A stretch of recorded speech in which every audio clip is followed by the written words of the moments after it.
Assalamualaikum warahmatullahi wabarakatuh. Apa kabarnya sobatku semuanya? Semoga kalian semua dalam keadaan sehat selalu, dimudahkan rezekinya, dilancarkan segala urusannya. Kali ini ketemu lagi Pak De Bakul Bakso yang baik hati dan tidak sombong, hadir lagi untuk review alur cerita film yang berjudul Pemberontakan Batik Madrim Angling Dharma. Segeralah ambil bantal dan guling, kencangkan sabuk celana, jangan lupa kopi dan susunya, serta semangkok bakso hangatnya biar lebih asik nyimak alur ceritanya. Oke sobat semuanya, mari kita simak alur filmnya. Capcuso. Kisah berawal dari rombongan Prabu Angling Dharma yang sedang berburu di tengah hutan. Ketika sedang asik berburu, tiba-tiba istri Prabu Angling Dharma mendadak tidak enak badan. Setelah diperiksa, Prabu Angling Dharma pun sangat gembira. Ternyata istrinya sedang hamil. Lalu Prabu Angling Dharma membawa istrinya untuk beristirahat.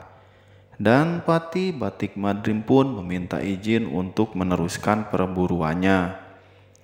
Saat Pati Batik Madrim sedang mengincar binatang buruannya, terdengar orang minta lontong. Minta tolong ya sobat.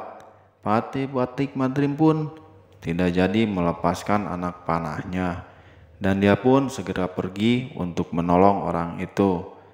Ternyata ada seorang bapak tua yang ketakutan karena anaknya sudah ditelan ular hidup-hidup. Pati Batik Madrim sangat marah dan pertarungan terjadi dengan ular. Di saat Pati Batik Madrim terdesak, Prabu Angling Dharma muncul dan mereka berhasil mengalahkan ular itu dan menyelamatkan anak yang sudah ditelannya. Den, tolong Den, anak saya ditelan ular Den, cepat Den. Ular? Iya Den. Kurang ajar sekali. Beraninya mengganggu ketentraman tanah Malwapati. Di sana Den ularnya Den. Ular itu besar sekali Den. Jangan takut, aku akan membinasakannya. Tunjukkan kemana ular itu pergi membawa anak. Mari Den, di sana Den.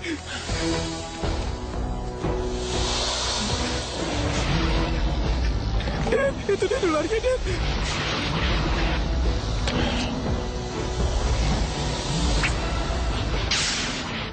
Den, lenyap. Kejadian macam apa ini?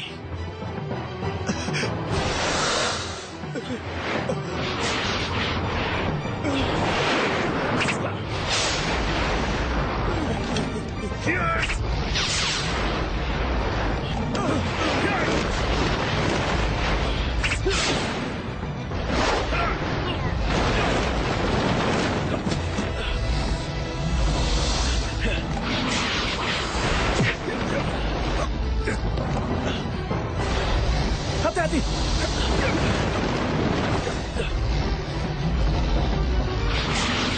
Dinda.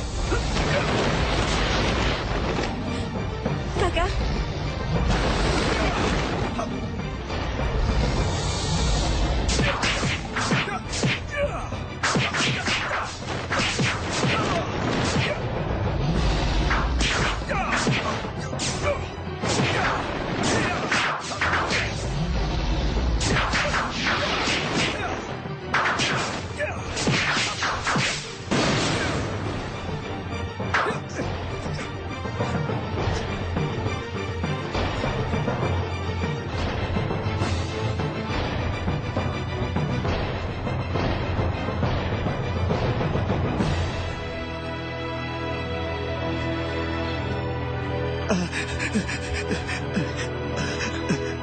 Terima kasih Gusti Prabu.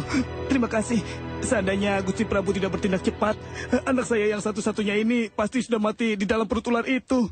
Kesehatan anakmu harus dipulihkan. Anakmu perlu istirahat untuk beberapa hari. Kesehatannya harus segera dipulihkan. Dinda, ayo kita pulang. Mari Pak. Terima kasih Den. Terima kasih. Cerita pun beralih ke kerajaan Malwapati. Di pagi itu Prabu Angling Dharma sedang mencari Pati Batik Madrim karena tidak melihat keberadaannya. Lalu Prabu Angling Dharma menanyakannya kepada Gungsur abdinya. Ternyata Patih Batik Madrim sedang berburu rusa lagi di hutan dan ingin menghadiahkannya kepada si jabang bayinya yang sedang dikandung istrinya Prabu Angling Darma. Sin pun beralih ke tengah hutan. Di saat Patih Batik Madrim menemukan seekor rusa, dia pun langsung melepaskan anak panahnya dan tepat mengenai sasaran. Batik Madrim pun segera menghampiri hasil buruannya. Ketika dia sedang melihat buruannya, tiba-tiba Angling Darma datang. Dan ternyata panah yang mengenai rusa ada 2. Dan Prabu Angling Darma mengakui bahwa yang mengenai rusa itu adalah panah miliknya duluan. Patih Batik Madrim pun hanya bisa mengalah dan memendam kekecewaan karena dia selalu kalah dari Angling Darma. Setelah kepergian Angling Darma, tiba-tiba ada suara tanpa wujudnya. Batik Madrim dibuli habis-habisan oleh suara itu, sehingga dia pun marah dan ngamuk tidak karuan. Angling Darma tidak akan terkalahkan. Kau akan selalu dibawa bayang-bayangnya. Kesaktian dia tidak dapat kau tandingi. Dan keberuntungannya tidak akan dapat kau raih. Tunjukkan dirimu. Aku selalu bersamamu. Aku selalu memperhatikanmu. Dan aku tahu, selamanya kau tidak akan mungkin mengalahkan Angling Darma. Sungguh kasihan sekali nasibmu, Madrim.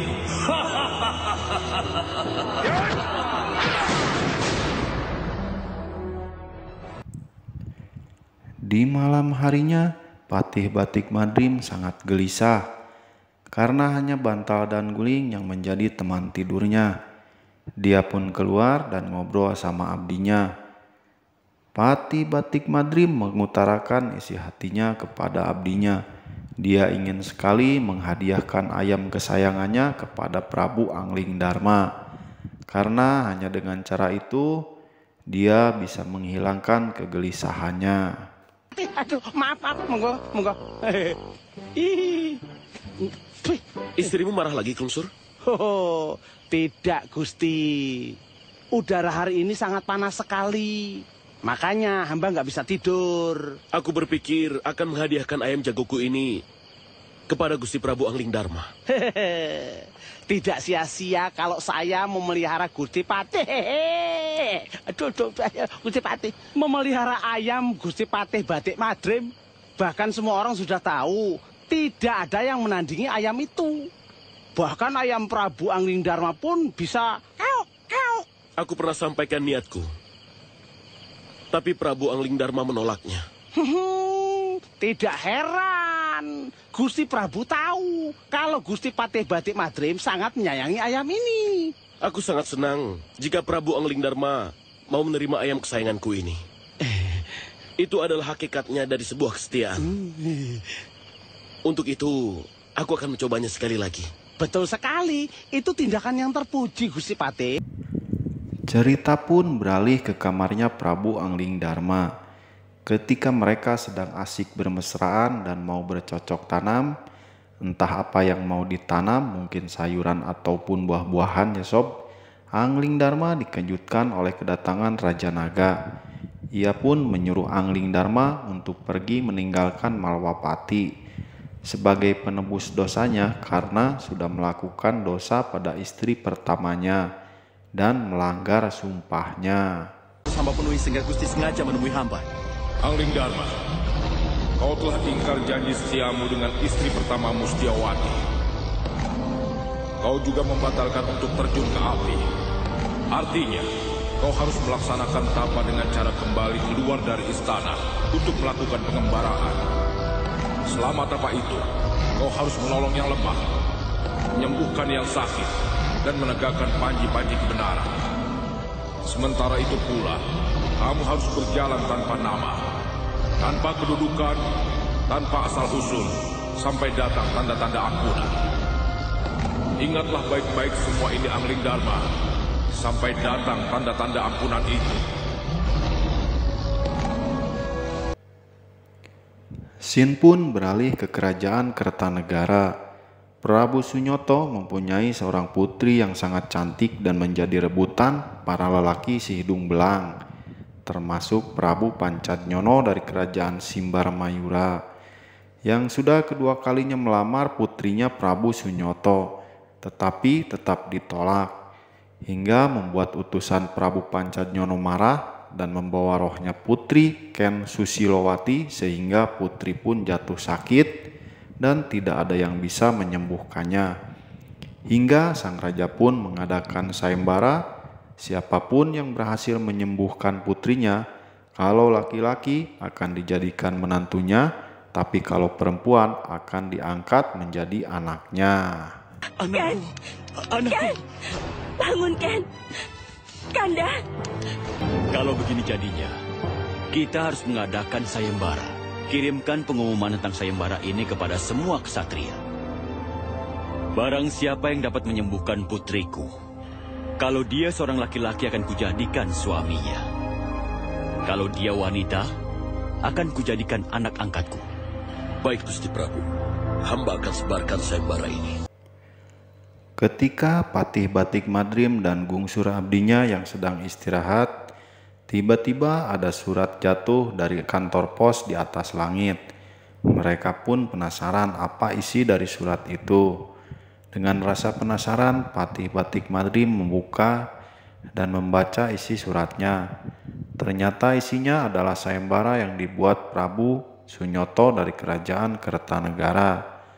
Batik Madrim sangat gembira dan bersemangat ingin mengikuti sayembara itu. Dia pun langsung berhayal akan memiliki seorang istri yang cantik, anak seorang raja. Karena selama ini dia hanya tidur seorang diri dan ditemani bantal dan guling. Ketika sedang berhayal, Angling Dharma datang membaca surat sayembara tanpa basa-basi.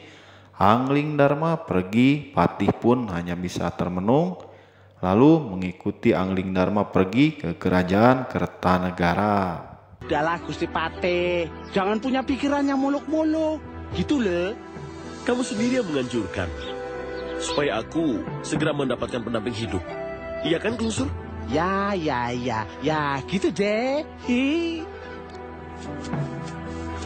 Gusti Prabu. Dapat dari mana itu? Dari kantor pos di atas. Ya, kantor pos di atas. Sayembara dari Kertanegara. Ya. Silakan Dinda baca.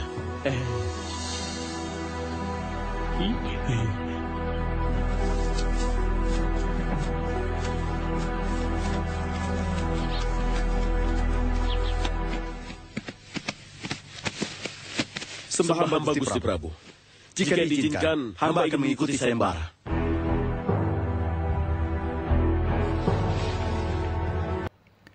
Sesampainya di kerajaan Kertanegara, mereka pun langsung beraksi untuk mulai menyelamatkan sang putri. Patih Batik Madrim segera minta izin pada Angling Dharma agar dia yang akan duluan menyelamatkan putri. Batik Madrim segera hilang untuk menembus dunia lain. Sesampainya di sana, Batik Madrim disambut oleh para siluman dan pertarungan terjadi. Di saat Batik Madrim terdesak, Angling Dharma muncul membantunya, sekaligus menyelamatkan putri. Patih Batik Madrim pun hanya bisa kecewa dan kesal karena selalu kalah sama Angling Dharma. Dan Angling Dharma pun berhasil menikahi sang putri dan menjadi menantu sang raja. Angling Dharma berhasil bercocok tanam di lahannya yang baru.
Anakku. Syukurlah.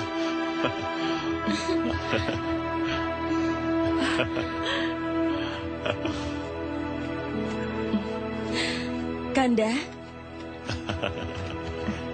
Sesuai dengan janjiku, putriku akan kunikahkan denganmu.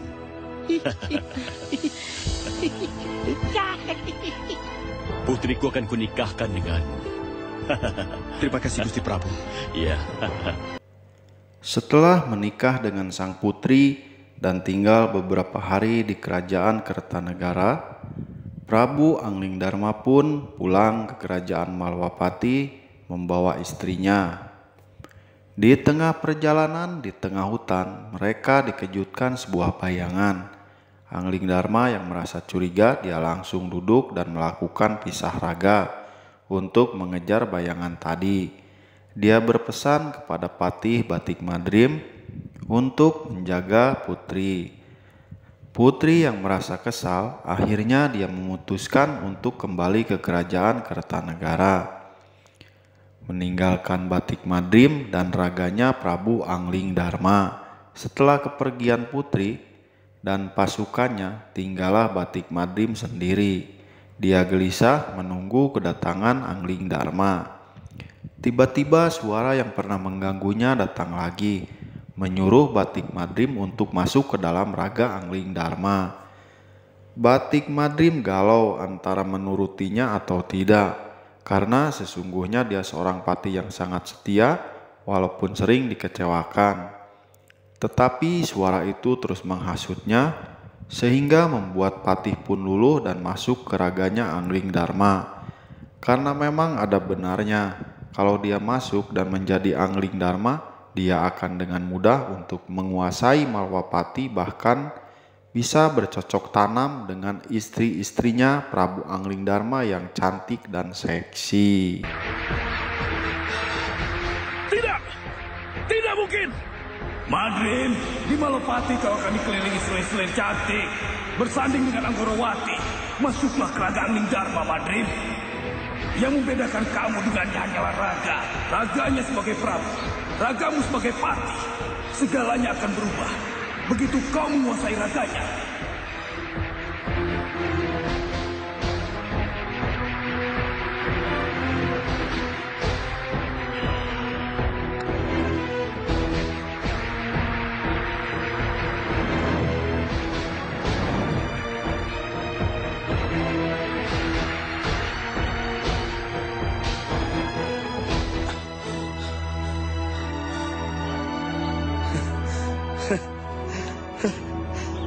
Aku Anglingdarma.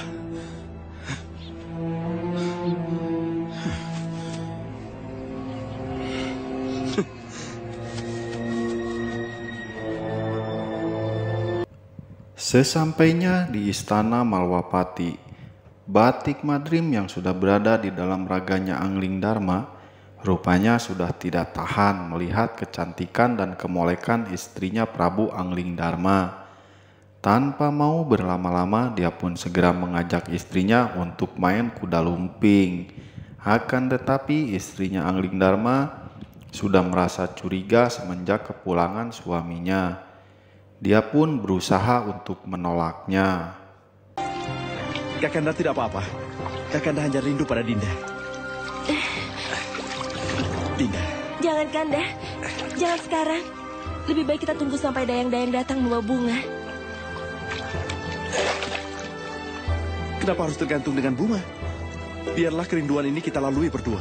Maafkan Dinda, saat ini bukan saat yang tepat. Jangan Kanda. Tahanlah beberapa hari lagi. Saat ini bukan saat yang baik. Saya sedang datang bulan. Aku sangat merindukanmu, Dinda.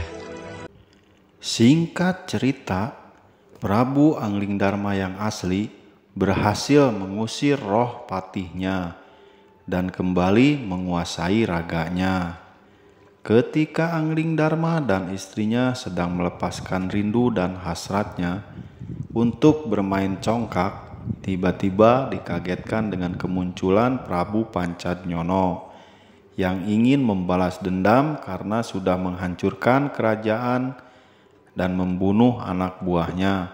Pertarungan pun terjadi ketika Pancadnyono ingin melancarkan serangannya kepada Prabu Anglingdarma. Tiba-tiba Batik Madrim muncul dan menghadangnya, sehingga membuat ilmu itu mengenai patih Batik Madrim dan Batik Madrim pun terluka parah.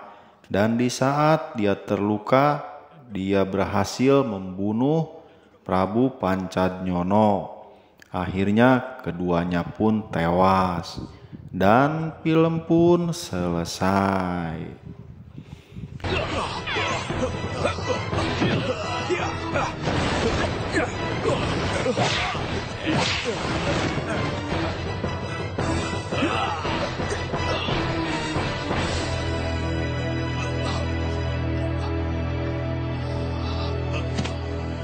Ampun Gusti Prabu. Sudahlah Madrim, kita lupakan yang sudah lewat. Bertahanlah, tugas kita masih panjang untuk menumpas para penjahat. Ampun beribu-ribu ampun Gusti Prabu. Hamba sudah tidak tahan lagi. Biarlah hamba menghadap Dewata. Karena tugas hamba sudah selesai di dunia ini. Selamat tinggal Gusti Prabu. Madrim. Oke sobat semuanya, saya ucapkan terima kasih yang sudah menonton alur filmnya. Semoga kita semuanya bisa mengambil hikmah dari tayangan ini, bahwa kekuasaan dan keserakahan tidak akan abadi dan akhirnya akan membawa petaka pada diri kita sendiri dan merugikan kita sendiri. Terima kasih. Wassalamualaikum warahmatullahi wabarakatuh.